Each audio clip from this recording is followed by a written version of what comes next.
प्यारे बच्चों, welcome to my channel Verma study 2020 book लाना। मैं यूपी बोर्ड के क्लास 11th के छात्र छात्राओं के लिए इकोनॉमिक्स सब्जेक्ट को हिंदी माध्यम से मैं फुल कोर्स कराऊंगा। यदि आप फुल कोर्स करना चाहते हैं तो मेरे चैनल को सब्सक्राइब कीजिए और बेल आइकन को प्रेस करना ना भूलें, ताकि जो भी वीडियो मैं अपलोड करूं उसका नोटिफिकेशन आपको सबसे पहले मिल सके। प्यारे बच्चों, भारतीय अर्थव्यवस्था के विकास में चैप्टर 8 आधारिक संरचना इंफ्रास्ट्रक्चर चल रहा है, जिसमें 8 पार्ट 4 होगा था चौथा वीडियो है। इससे पहले 3 वीडियो बताया जा चुका है। एक बताया गया आधारिक संरचना के किसे कहते हैं, उसका प्रकार क्या है, उसका महत्व क्या है। दूसरे वीडियो में बताया गया है कि ऊर्जा क्या है, गैर पारंपरिक ऊर्जा, पारंपरिक ऊर्जा में अंतर क्या है, और तीसरे में बताया गया है स्वास्थ्य सेक्टर से संबंधित। और आज हम लोग अभ्यास के प्रश्नोत्तर पढ़ेंगे। पहला प्रश्न है, आधारिक संरचना की व्याख्या कीजिए। हमने इसके पहले वीडियो में पहले पार्ट में खूब बढ़िया से बताया है, फिर भी यहाँ हम बताएं। आधारिक संरचना, देखिए जितनी भी सहयोगी संरचनाएं हैं जिनसे किसी देश का विकास होता है, समस्त सहयोगी संरचना जो एक देश के विकास को संभव बनाती है, अर्थात आधारिक संरचना के बिना विकास संभव है ही नहीं। तो वो सभी सहयोगी संरचना जो किसी एक देश के विकास को संभव बनाती हैं, उस देश की आधारिक संरचना का निर्माण करती हैं। इनमें कौन कौन सी आती है सहयोगी संरचनाओं में, सेवाओं में? सड़क, रेल, बंदरगाह, हवाई अड्डे, बांध, बिजली घर, तेल व गैस, पाइपलाइन, दूरसंचार सुविधाएं, शिक्षण संस्थान, अस्पताल में स्वास्थ्य व्यवस्था, सफाई, पेयजल, बैंक, बीमा, अन्य वित्तीय संस्थाएं तथा मुद्रा प्रणाली शामिल है। मतलब इसकी सेवाएं जितना आप देख रहे हैं ना, जिनसे विकास होता है, वो सब आ जाएंगे आधारिक संरचना में। अब प्रश्न दूसरा है, आधारिक संरचना को विभाजित करने वाले 2 वर्गों की व्याख्या कीजिए। देखिए, आधारिक संरचना वीडियो में बताया गया पहले कि 2 प्रकार की होती है, आर्थिक और सामाजिक। आर्थिक आधारिक संरचना किसे कहते हैं?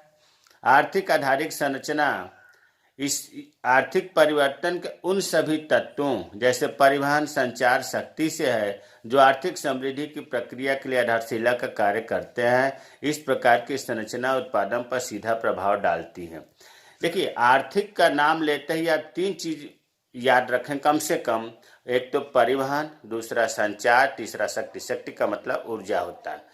प्यारे बच्चों, आर्थिक हम तभी कहेंगे जो उत्पादन होता है ना, वो प्रत्यक्ष रूप से प्रभावित होता है। प्रत्यक्ष, ये जो तत्व हैं आर्थिक संरचना के, ये उत्पादन पर सीधा प्रभाव डालते हैं। जैसे मान लो किसी किसान का उत्पादन हुआ है और परिवहन नहीं है, तो उसके उत्पादन का अच्छा दाम नहीं मिलेगा। और अगर परिवहन व्यवस्था अच्छा है तो ले जाकर मार्केट में अच्छा, मतलब उत्पादन में डायरेक्ट प्रभाव डालता है। ये लिखा गया आगे। इस प्रकार की संरचना उत्पादन पर सीधा प्रभाव डालती है। और यहाँ लिखा गया है कि जो आर्थिक समृद्धि की प्रक्रिया के लिए आधारशिला का कार्य करते हैं। आर्थिक समृद्धि का मतलब होता है कि ऐसा प्रभाव जिससे प्रति व्यक्ति आय, राष्ट्रीय आय, जीडीपी में वृद्धि हो। अगर ये लाइन नहीं समझ में आ रहा है तो ये भी आप कह सकते हैं कि परिवहन, संचार, शक्ति से उत्पादन एवं वितरण पर सीधा प्रभाव पड़ता है, तो उसे हम कहते हैं आर्थिक आधारिक संरचना। दूसरा है सामाजिक आधारिक संरचना। सामाजिक आधारिक संरचना में 3 चीज याद रखिए। शिक्षा, शैक्षिक संस्थान हो गए, स्वास्थ्य, अस्पताल, नर्सिंग होम हो गए, आवास। इनसे सामाजिक आधारिक संरचना से उन सभी तत्वों से जो सामाजिक विकास की प्रक्रिया प्रभावित होती है। सामाजिक विकास होता है, आदमी का विकास होता है, आदमी की कुशलता बढ़ती है, उसकी उत्पादकता बढ़ती है, कार्य करने की क्षमता बढ़ती है, तो उसे हम कहते हैं सामाजिक आधारिक संरचना। इस प्रश्न में पूछा है दोनों एक दूसरे पर कैसे निर्भर हैं। देखो, दोनों एक दूसरे को मजबूत बनाते हैं, एक के बिना विकास नहीं हो सकता। आप जैसे आर्थिक आधारिक संरचना सुनो, इसमें 3 बात पर ध्यान दीजिए, परिवहन, संचार, शक्ति, और सामाजिक पर 3 बातों पर ध्यान दीजिए, शिक्षा, स्वास्थ्य, आवास। अब देखो, इसकी अगर हम बात करें, इसका संबंध दिखाना चाह रहा हूँ। अगर कोई व्यक्ति शिक्षित नहीं है और स्वस्थ नहीं है तो क्या वो परिवहन कार्य कर सकता है? क्या वो संचार कर सकता है? क्या ऊर्जा उत्पन्न कर सकता है? नहीं कर सकता। इसका मतलब कि शिक्षा, स्वास्थ्य, आवास के बिना ये बेकार है। उसी तरह से अगर कोई व्यक्ति है और परिवहन नहीं है तो वो कैसा अपना कार्य कर सकता है? भाई शैक्षिक संस्थान में अगर परिवहन नहीं होगा, हेल्थ में परिवहन नहीं होगा, ऊर्जा नहीं होगा तो शिक्षा और स्वास्थ्य बढ़ ही नहीं सकता। आवास में भी कहीं न कहीं ऊर्जा की जरूरत पड़ती है, परिवहन की जरूरत पड़ती है, संचार की जरूरत पड़ती है। इसका मतलब कि शिक्षा, स्वास्थ्य, आवास तभी विकास होगा जब आर्थिक आधारिक संरचना का विकास होगा इसके साथ। तो एक दूसरे का पूरक है। आर्थिक का विकास तब होगा जब सामाजिक भी हो और सामाजिक का विकास तभी होगा जब आर्थिक भी हो। वही चीज़ यहाँ लिखा है कि दोनों एक दूसरे के प्रभाव को प्रबल बनाती हैं, मजबूत बनाती हैं, हम सहायता प्रदान करते हैं एक दूसरे को। ये दोनों संरचना एक दूसरे पर निर्भर हैं।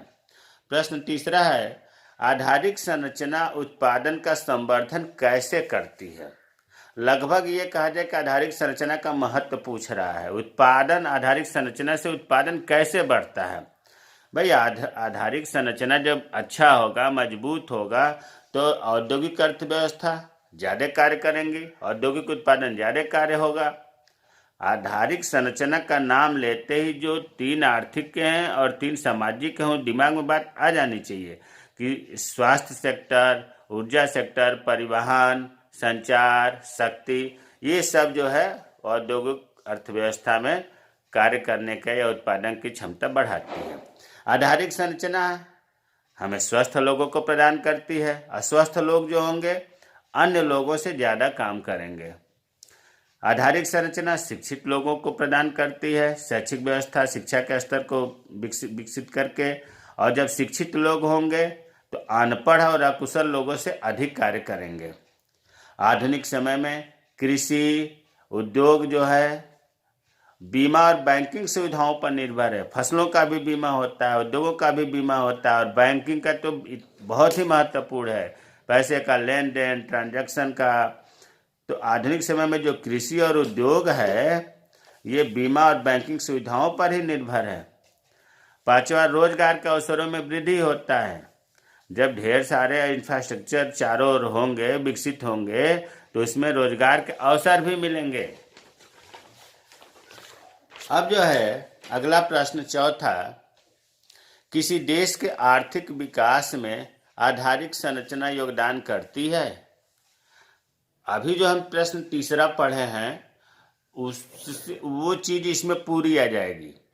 वो उत्पादन में वृद्धि होती है कैसे? आर्थिक संरचना उत्पादन में वृद्धि करती है, उसके बारे में पूछा। ये पूछ रहा है कि आर्थिक विकास में कैसे योगदान देती है, तो लगभग वही चीज है। किसी देश के आर्थिक विकास में आधारिक संरचना योगदान करते, क्या आप सहमत हैं? तो इसका उत्तर होगा हाँ, मैं सहमत हूँ। अब पूछ रहा है कि कारण बताइए, तो लिखा है कि हाँ, मैं सहमत हूँ कि आधारिक संरचना किसी देश के आर्थिक विकास की आधारशिला है। जिस प्रकार से कोई वाहन बिना पेट्रोल का रनिंग नहीं कर सकता, उसी प्रकार से कोई भी इकोनॉमी, कोई भी अर्थव्यवस्था इंफ्रास्ट्रक्चर के बिना बिल्कुल रनिंग नहीं कर सकता। विकास तभी होगा जब इंफ्रास्ट्रक्चर आधारिक संरचना पहले व्यवस्था सही करे। यह औद्योगिक व कृषि उत्पादन, उद्योगों का उत्पादन, कृषि का उत्पादन, घरेलू व विदेशी व्यापार, वाणिज्य के प्रमुख क्षेत्रों में सहयोगी सेवाएं उपलब्ध कराती हैं। तो कुछ हम महत्व देख लेते हैं कि यह कैसे विकास करता है, आर्थिक विकास करता है आधारिक संरचना। तो आधारिक संरचना का विकास जो है, पहला महत्व तो यही है कि उपलब्ध संसाधनों के कुशलतम प्रयोग में सहायक है। जो हमारे देश में संसाधन हैं उनका हम कुशलतम मतलब अधिक उपयोगी प्रयोग करते हैं। जैसे सिंचाई के साधनों का विस्तार करेंगे तो कृषि उत्पादन में वृद्धि हो जाएगी, बिजली उत्पादन में वृद्धि करेंगे तो औद्योगिक क्षमता में वृद्धि हो जाएगी, प्रशिक्षण अगर किसी श्रमिक को देंगे तो इसकी कार्य क्षमता में वृद्धि हो जाएगी। ये कैसे संभव है? आधारिक संरचना को विकास करके। दूसरा है, आधारिक संरचना में बाजार का विस्तार होता है। भाई जब परिवहन, ट्रांसपोर्ट जब विकसित होगा तो हम दूर तक बाजार कर सकते हैं, आयात निर्यात कर सकते हैं, अपने उत्पादन का बहुत अच्छी कीमत लेने के लिए दूर तक बाजार में जा सकते हैं, अगर परिवहन सेवाएं ज़्यादा अच्छी है तो बाजार का विस्तार हुआ ना। तीसरा है आधारिक संरचना में श्रम की गतिशीलता में वृद्धि होती है, लोगों को आने जाने में दिक्कत ना हो, लोगों को संचार व्यवस्थाएं अच्छी हो, तो वो दूसरे जगह भी कार्य करेगा जा करके, जिसे हम कहते हैं कि श्रम की गतिशीलता। घर से बाहर निकल करके किसी रोजी रोटी के चक्कर में वो अगर दूर जाता है और वहाँ कमाता है तो श्रम की गतिशीलता में वृद्धि होती है आधारिक संरचना से। आधारिक संरचना से जीडीपी या जीएनपी में वृद्धि होती है। भाई आधारिक संरचना से प्रति व्यक्ति आय में वृद्धि होगी, जीडीपी में वृद्धि होगी तो राष्ट्रीय आय में वृद्धि होगी, रोजगार के अवसरों में भी वृद्धि होती है। जब चारों ओर काम चलेगा, बाद बनेगा, हेल्थ सेक्टर में विकास होगा, एनर्जी सेक्टर में विकास होगा, एग्रीकल्चर सेक्टर में विकास होगा तो रोजगार भी मिलेगा लोगों को। आर्थिक संरचना का विकास देश के आर्थिक विकास को गति देने में सहायक होता है।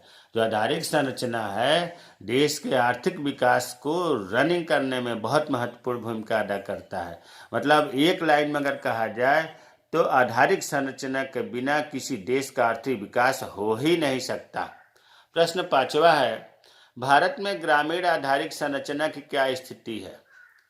भारत में ग्रामीण आधारिक संरचना की क्या स्थिति है, मतलब आधारिक संरचना का कितना विकास हुआ गांव में। तो यहाँ पर 2001 की जनगणना के आंकड़े प्रस्तुत किए गए हैं।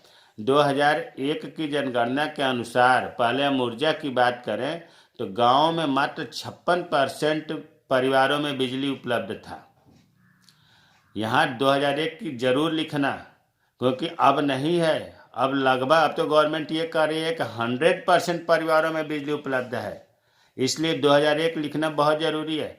2001 के आंकड़े ये बताते हैं जनगणना के कि 56% परिवारों में बिजली की सुविधा उपलब्ध थी, और जो शेष 44% बच रहा है वहाँ मिट्टी के तेल का प्रयोग होता है। ग्रामीण क्षेत्रों में 90% परिवार खाना बनाने में जैव ईंधन का प्रयोग करता है। जैव ईंधन का मतलब जलाऊ लकड़ी हुआ, पशु अपशिष्ट अर्थात सूखा गोबर हुआ, कृषि के अवशेष हुए, जिसे जैव ईंधन कहते हैं, इनका प्रयोग किए करते हैं ग्रामीण क्षेत्र के 90% परिवार के लोगों के पास। ये 2001 के आंकड़े बता रहे हैं कि इतने लोगों पर गैस की व्यवस्था नहीं है, गैस सिलेंडर उपलब्ध नहीं होता है, उनका कनेक्शन नहीं है। दूसरा है जल। 2001 के आंकड़े ही है कि बता रहा है कि 24% गांव के परिवारों में लोगों को नल का पानी उपलब्ध है, अर्थात पीने योग्य पानी जो है मात्र 24% परिवार को उपलब्ध है। बाकी जो 76% परिवार है वो कुआं से पानी पीता है, टैंक से, तालाब से, झरना से, नदी से, नहर से, इनसे पानी पीता है, खुले स्रोतों का यूज करता है, जो स्वास्थ्य के दृष्टि से सही नहीं है। सफाई की बात करें, ग्रामीण क्षेत्रों में केवल मात्र 20% लोगों को इस साफ सफाई की सुविधा उपलब्ध थी 2001 के जनगणना के आंकड़े के अनुसार। स्वास्थ्य की बात करें, भारत की 70% जनसंख्या गांव में रहती है। जितनी आबादी है भारत की, उसकी 70% जनसंख्या गांव में रहती है, लेकिन ग्रामीण इलाकों में भारत के केवल 20% अस्पताल स्थित है। देखो, आबादी 70% और जो हॉस्पिटल है उसका मात्र 20% गाँव में है। ग्रामीण भारत में कुल जो मेडिकल स्टोर है वो भी लगभग आधे दवाखाने हैं। भारत के कुल जो मेडिकल स्टोर है वो मात्र आधे से भी कम है गांव में, जबकि आबादी 70% है। ये स्वास्थ्य से संबंधित ग्रामीण आधारिक संरचना की स्थिति है। संचार सेवाएं एवं साक्षरता, टेलीफोन सुविधा, नेटवर्क प्रॉब्लम, ये आज भी गाँव में निम्न स्तर का है। साक्षरता भी, पढ़े लिखे लोग भी जो है साक्षरता गाँव में कम मिलते हैं। तो इस प्रकार जो है भारत के ग्रामीण आधारित संरचना की स्थिति दयनीय है, बहुत स्थिति खराब है। अगला प्रश्न हुआ, ऊर्जा का महत्व क्या है? ऊर्जा के व्यावसायिक और गैर व्यावसायिक स्रोतों में अंतर कीजिए। देखिए, ऊर्जा का महत्व किसी से छिपा नहीं है, इसके बिना तो कुछ भी संभव नहीं है। पहला महत्व यहाँ लिखा है, यह उद्योगों के लिए आवश्यक है। अगर हम ढूंढें कि कोई ऐसा उद्योग हो जो ऊर्जा का प्रयोग नहीं करता हो, एक भी आपको मिलेगा नहीं उद्योग ऐसा जो बिना ऊर्जा का प्रयोग किए ही। ऊर्जा में देखो, बिजली से भी हो सकता है, कोयला से भी हो सकता है, परमाणु ऊर्जा से भी हो सकता है, अर्थात ऊर्जा चाहिए। नहीं तो कोई उद्योग अब ऐसा नहीं है जो बिना ऊर्जा का काम करता हो। यह कृषि क्षेत्र में भी बहुत महत्वपूर्ण भूमिका अदा करता है। बड़े पैमाने पर मान लो ट्यूबवेल चलाना है तो बिजली से चलेगा। उर्वरक, बीज, कीटनाशकों के जो कंपनियां हैं वो ऊर्जा से चलेगा। तो कृषि क्षेत्रों में भी ऊर्जा का महत्व है। घरों में खाना बनाना है, रोशनी करनी है, गर्म करना है, प्रेस करना है, फ्रिज, कूलर जितने भी है, बिना ऊर्जा का एक दिन रहना संभव नहीं है। बिजली कटती है, देखते हो कि 1 घंटे में गर्मियों में लोग परेशान हो जाते हैं।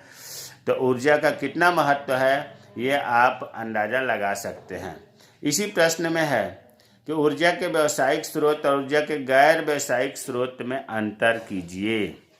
अगर हम सही ढंग से ये कहें तो ऊर्जा 2 प्रकार का होता है, परंपरागत स्रोत, गैर परंपरागत स्रोत। परंपरागत स्रोत 2 प्रकार का होता है, व्यावसायिक स्रोत और गैर व्यावसायिक स्रोत। यहाँ व्यावसायिक स्रोत और गैर व्यावसायिक स्रोत में अंतर पूछ रहा है। अंतर के आधार जो है, पहला अंतर अर्थ से करते हैं। ऊर्जा के वे स्रोत जो बाजार में खरीदे और बेचे जाते हैं उन्हें ऊर्जा के व्यावसायिक स्रोत कहा जाता है।